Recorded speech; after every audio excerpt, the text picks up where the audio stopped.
Exposing the double standard in royal scandals. Why does Harry get the headlines while others get a free pass?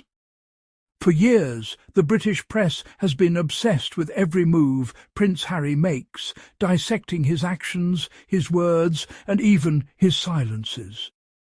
But why is it that Harry, the so-called spare, is always at the centre of controversy, while other members of the royal family seem to escape the same level of scrutiny?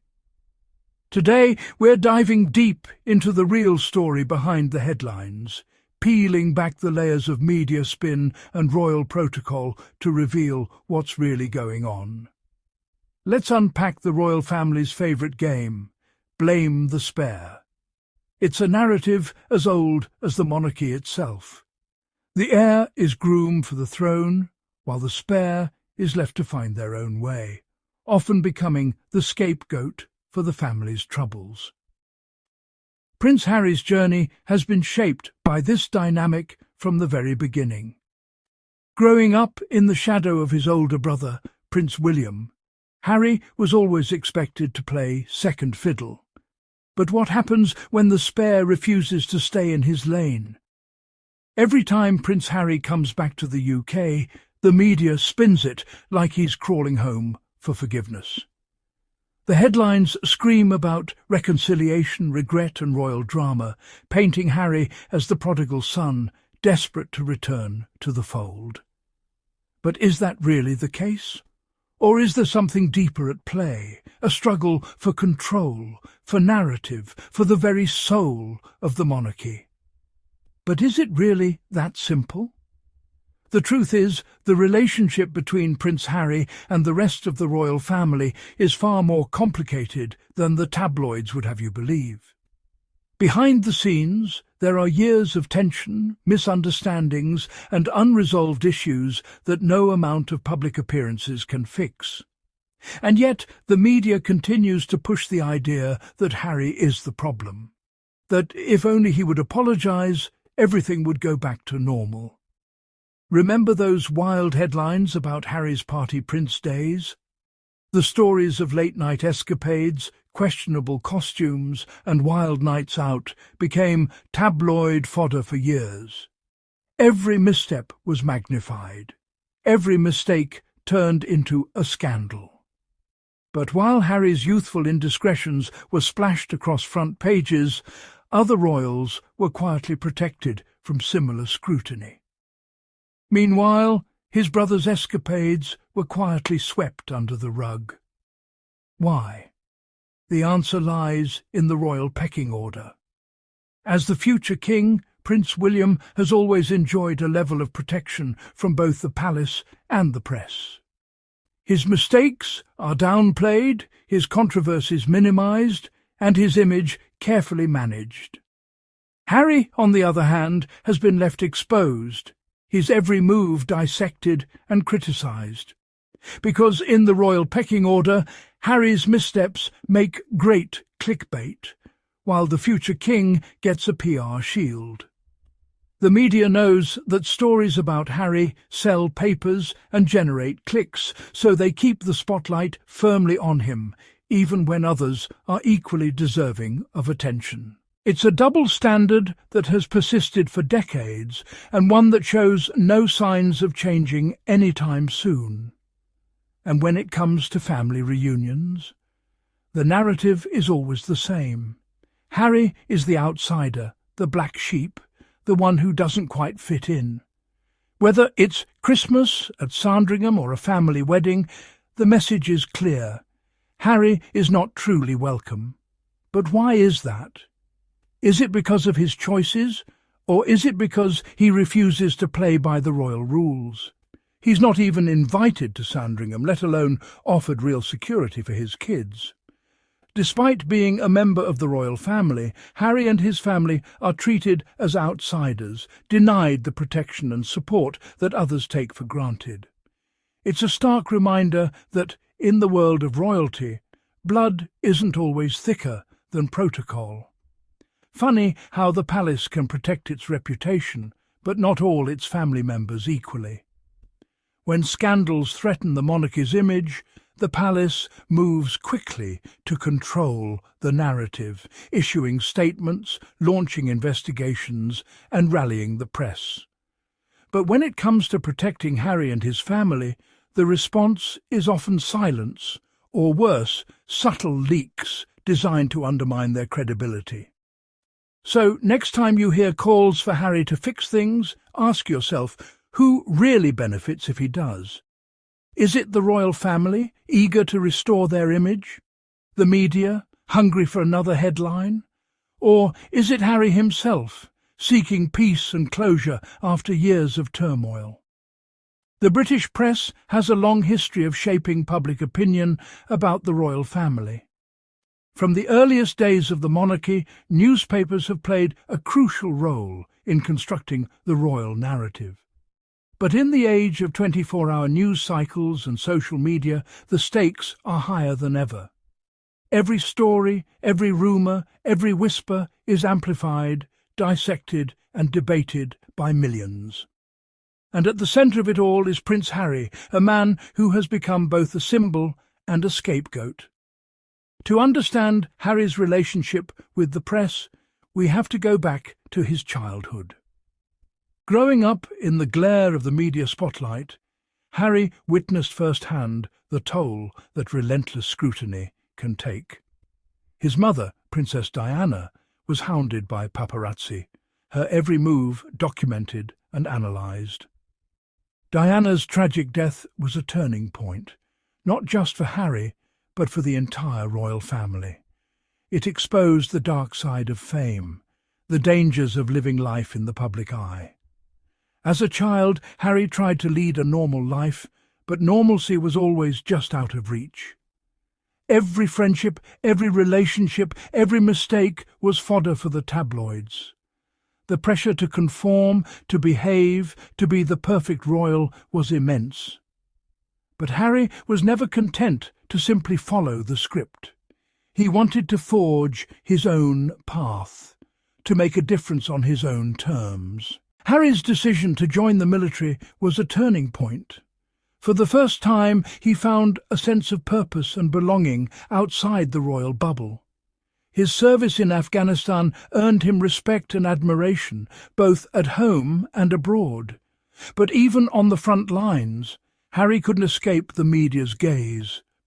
Stories about his deployment, his relationships, and his struggles with mental health continued to dominate the headlines.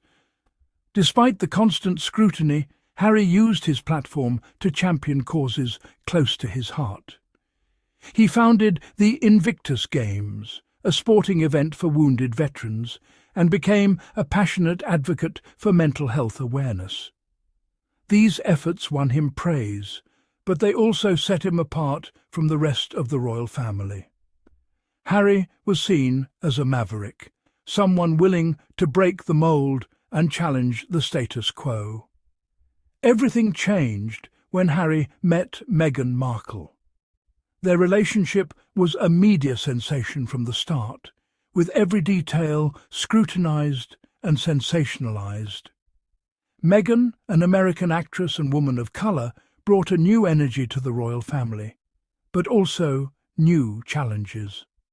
The press coverage was often harsh, sometimes overtly racist, and always relentless.